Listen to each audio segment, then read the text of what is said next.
Hi, everybody. Good morning. I am Catherine Eileen, and I am so excited to be with you guys on another beautiful day. The sun is finally shining. It's a little chilly outside, but it's shining. So we need to be thankful for that the sun is shining, especially if you are in the Midwest, more specifically Indiana. You know that it can be winter on Monday, summer on Tuesday, fall on Friday, and the cycle just continues to repeat itself. So I am thankful. It is a little chilly outside, like I said, but I was able to go outside with just long sleeves on. So we're gonna just jump right into it because I'm not gonna take up a lot of your time today. I have I'm just not gonna take up a lot of your time today. It's gonna be really quick. I just want to say that happy Tuesday. Today is Tuesday. It is the beginning of a new week.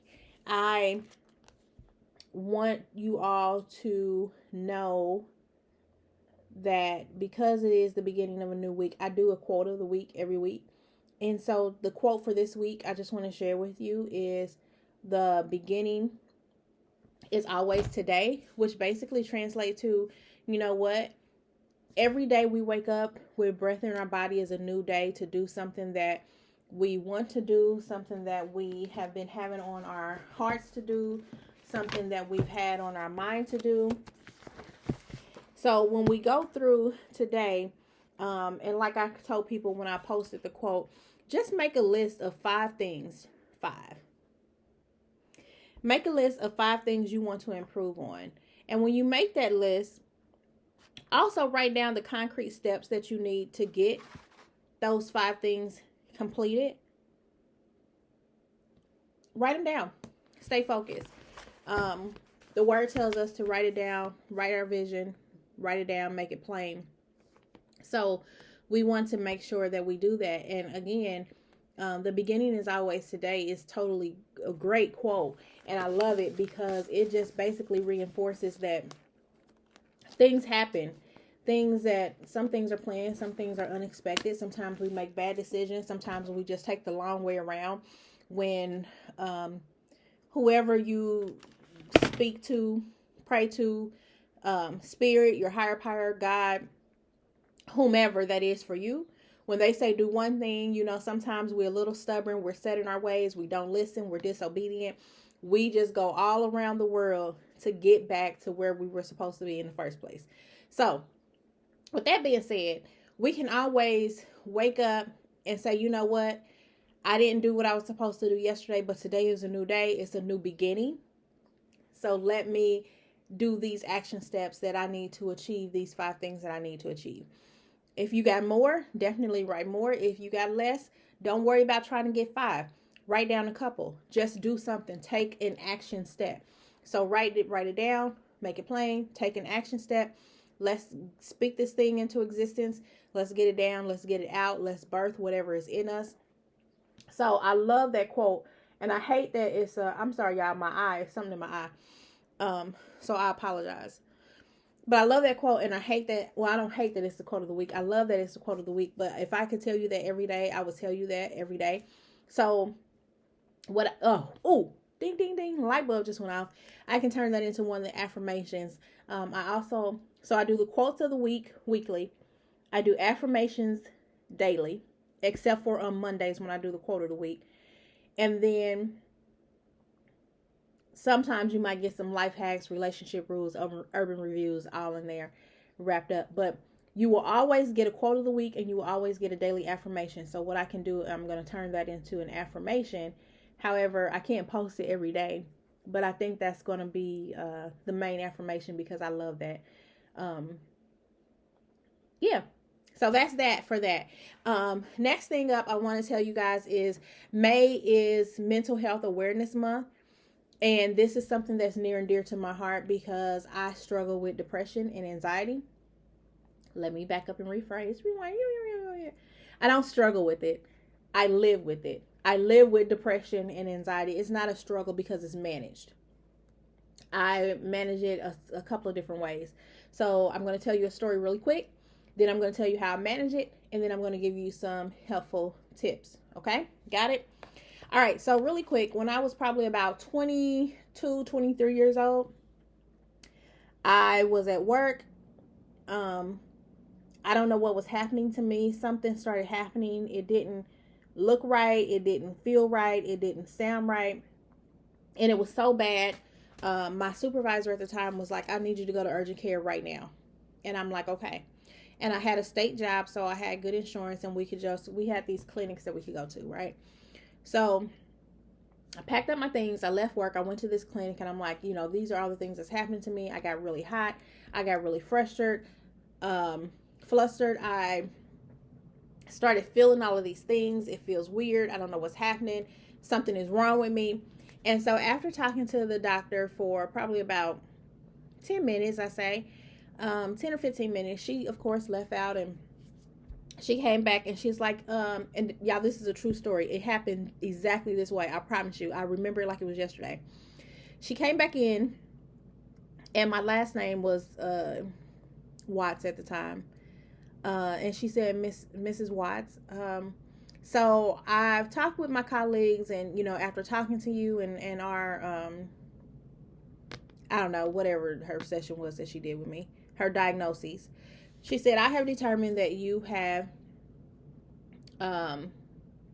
depression and anxiety, and what you're experiencing is a panic attack. I said, excuse me?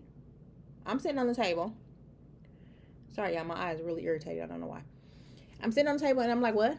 What are you talking about? She's like, you were having a panic attack, an anxiety attack. I was like, no, I wasn't. She's like, yeah, you were. I said, yeah, real life true story. I literally looked at this woman and said, Black people don't have anxiety. We don't have panic attacks.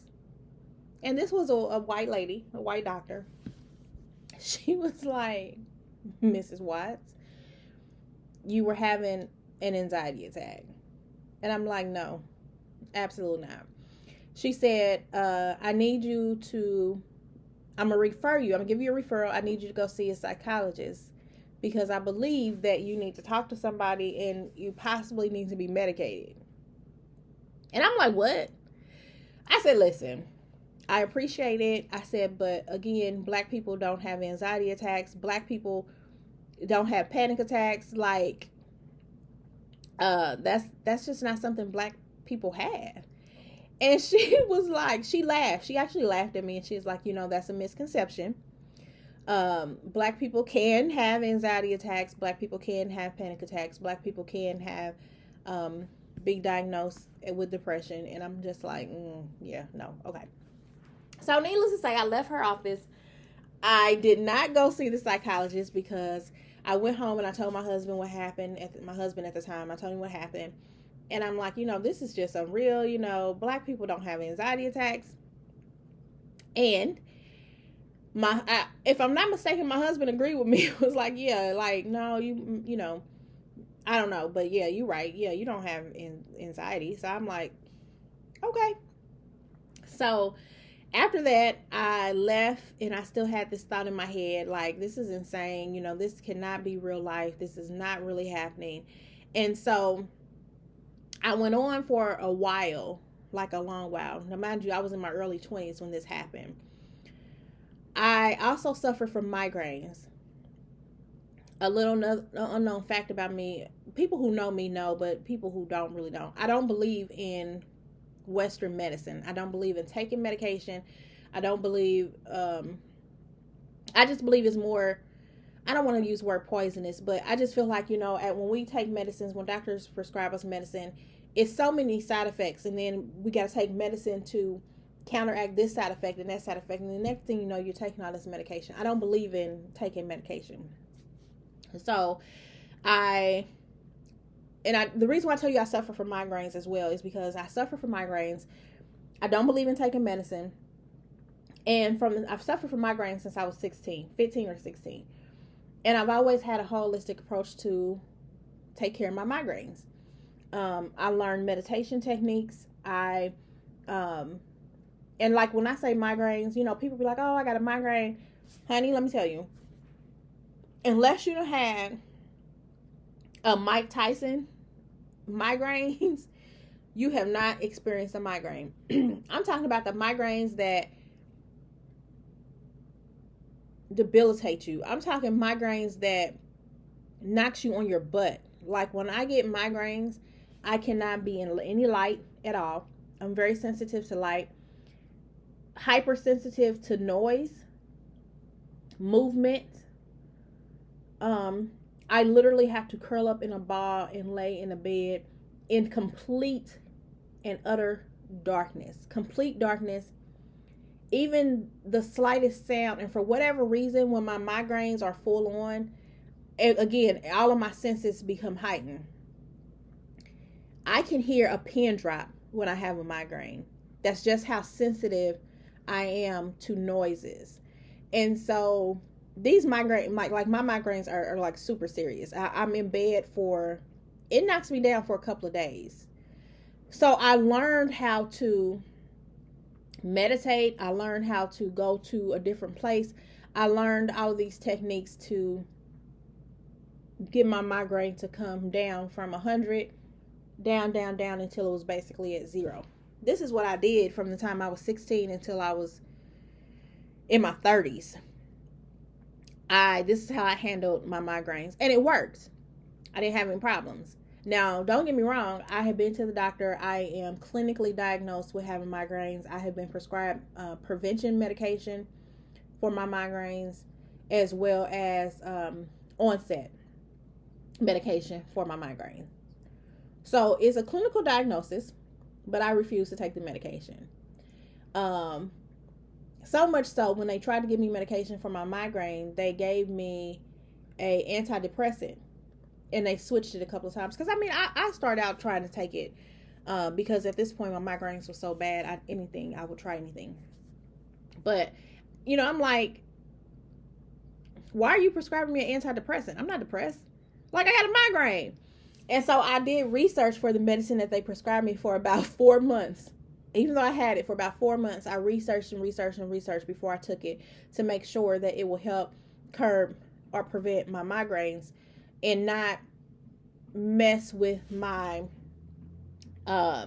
mental chemical makeup, because you gave me an antidepressant. So after doing that for some time, I took the medicine for a little bit, and then I stopped. And then, of course, if I had an onset, I would take some of my onset medicine, which was so strong. They literally only prescribed me 5 pills at a time. So I did that. And so in my 30s, I experienced a severe mental breakdown. All of these things started happening to me, right? All these things going through my mind, all of these thoughts. And I will be very honest, open, and transparent with you. I had thoughts of suicide. I had thoughts of not being here anymore.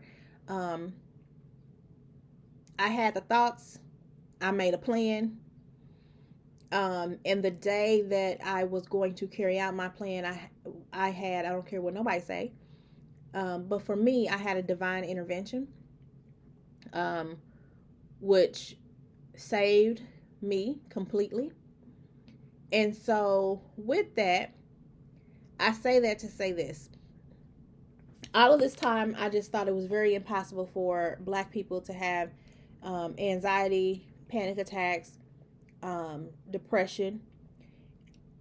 After that episode and my divine intervention to save my life, I still did not seek help. I figured, you know what? I recognized that I was depressed. I recognized that I had some mental stuff going on in my head. I did what I do best. I prayed about it.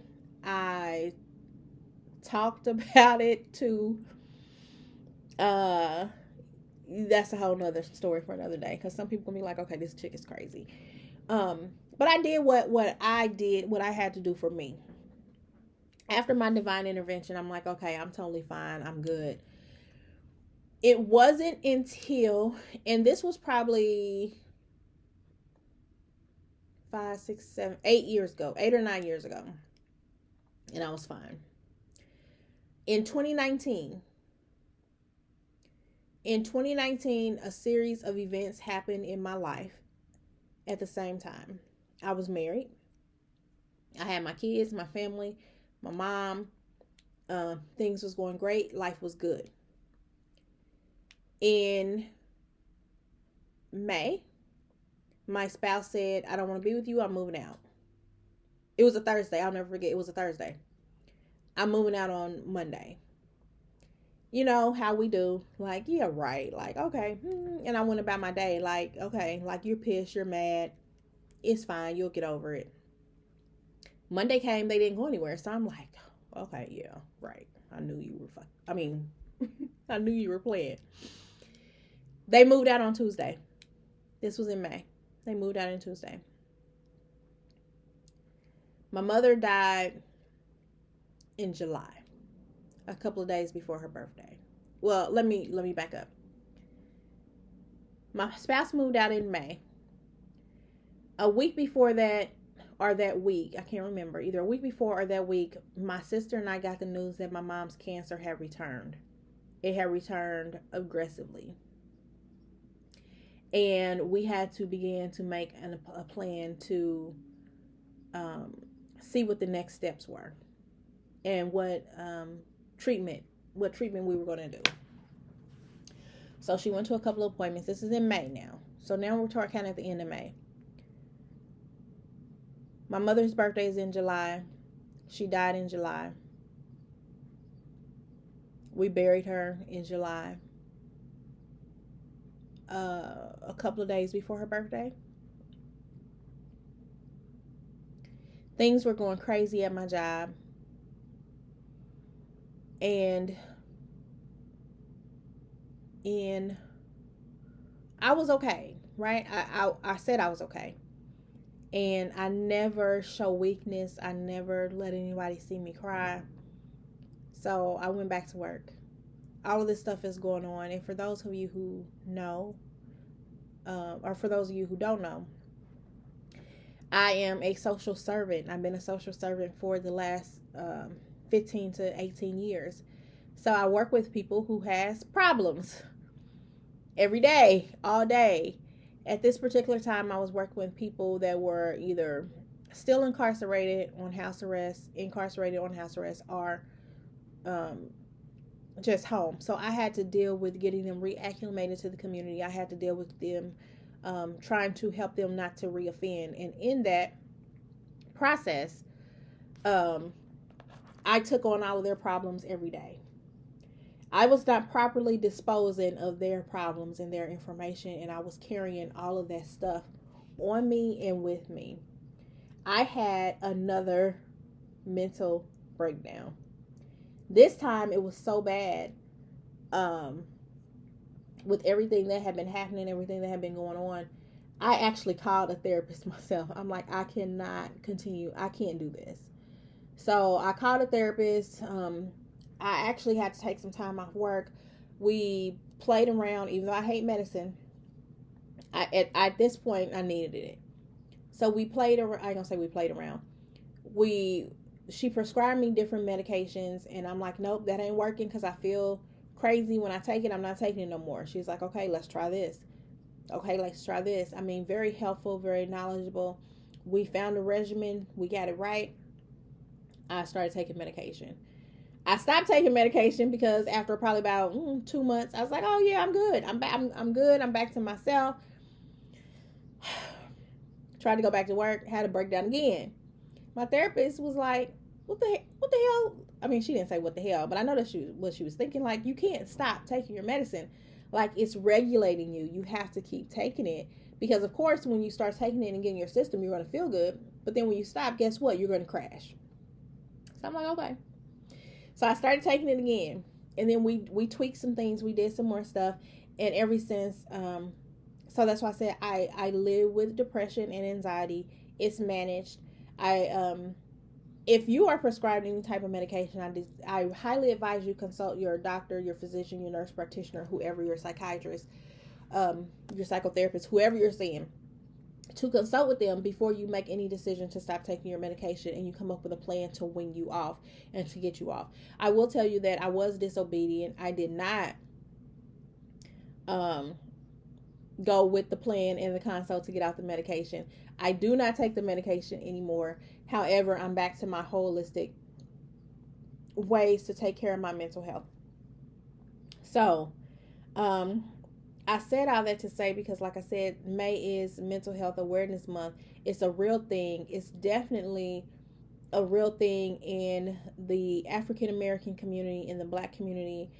Depression exists, anxiety exists. These things are real. And if you experience anything that, you know, when you're off your square, and if you continue to experience things where you're off your square, I highly advise you to seek help. Talk to somebody. It's not, I know this subject is very taboo in the African American community and the Black community. You know, when we were younger, we were taught that, you know, don't tell people your problems because people will say you're crazy. And, you know, I had a cousin who used to always have what I know now as mental health breakdowns, but because we couldn't discuss it, or it was not a thing, because Black people are strong. We don't have mental health issues. We don't have nervous breakdowns. We don't have panic attacks. We don't get depressed. And so when I finally became an adult, and I'm like, oh my God, she was having mental health breakdowns, you know, all these times, all these years, and nobody ever addressed it because we just didn't talk about it. It's time to start talking about it. So, I literally only have about 7 more minutes before I get a phone call that I'm going to have to take, that I have an appointment actually. So I'm going to give you these 5 tips to help your mental health in a relationship. Actually, it'll help your mental health, period, but definitely if you're in a relationship. Number 1, learn to love yourself first and better. You have to love yourself before you can do anything for anybody else, whether it's your spouse, your children, your family members, your friends. You have to love yourself and be totally okay with yourself. Number 2, monitor negative self-talk. Do not talk negative, all that negative talk in your head when you're telling yourself, you know, I really want to do this, but I can't. I don't have enough money. I don't have enough education. I don't have enough this. No, somebody's not going to like it. Somebody's not going to like me. Don't do that. Change that into positive thoughts. Follow me on Instagram under Catherine Eileen and our Cat Coaches. You can find it either way. I list daily affirmations. Tell your things daily. I am love. I am light. I love myself. I am a great mom. I create abundance. I help people. I am beautiful. I am strong. I am enough just as I am. Things like that, right? Number 3, have healthy communication. Whomever you have to have communication with, make sure it's healthy. If it can't be healthy and you feel like you're going to yell, scream, argue, cuss, throw things, that's not the time. Take a step back until you can come back to the table and have a healthy conversation, healthy communication. Number 4, embrace your independence. It is all fine and good if you are in a relationship with somebody and you're helping them build them, or you're helping them with their business, or you're helping them with whatever, but create and embrace your independence. Find your thing. Find what you like to do. Take a day and just take yourself out on a date, okay? Number 5, one of the most important ones, have a support plan. Whatever that looks like. If you start to get in your head about a whole bunch of things, have a plan in place that you can, when those things start to happen, you have a plan to take it on, to attack it. So like, for example, my support plan, when I have these things going on in my head, I go to my happy place. What is my happy place, you ask? I meditate.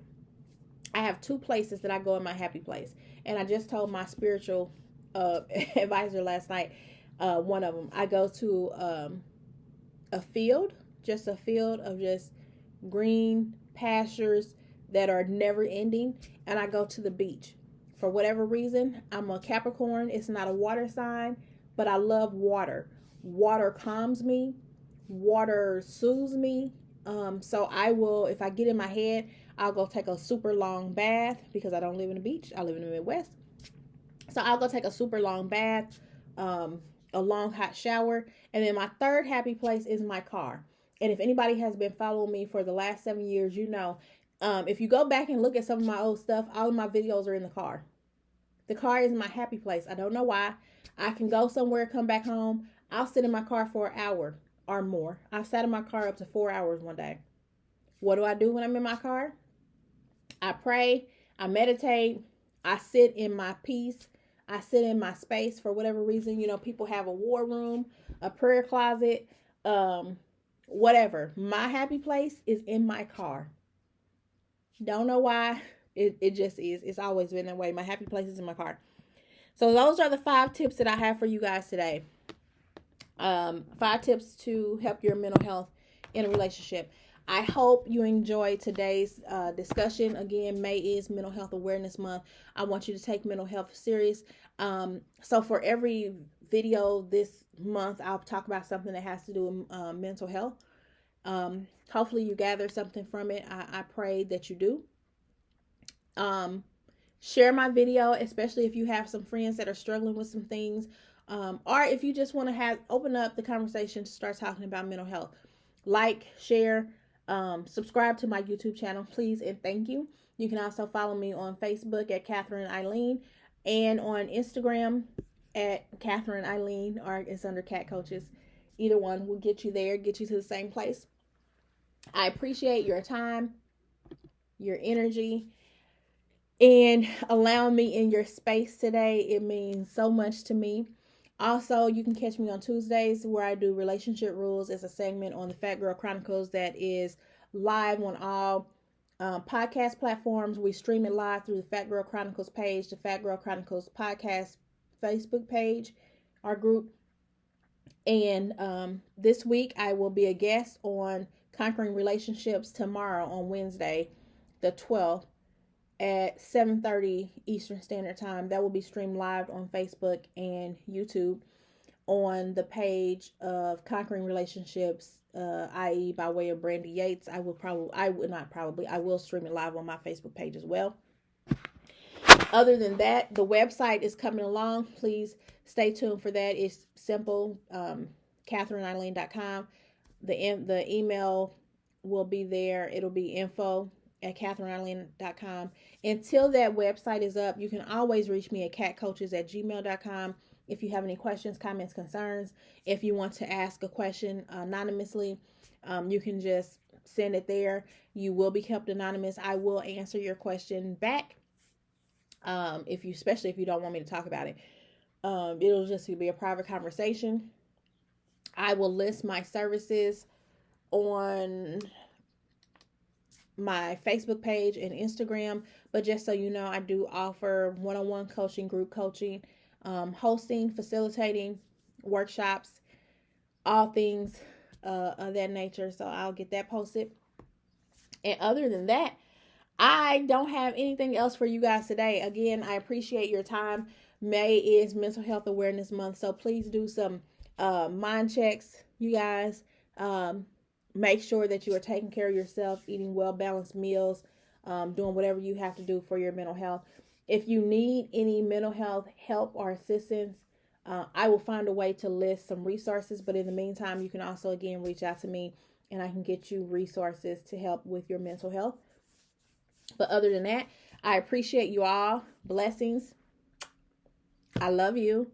Have a great rest of the week, and I'll talk to you soon. Bye-bye.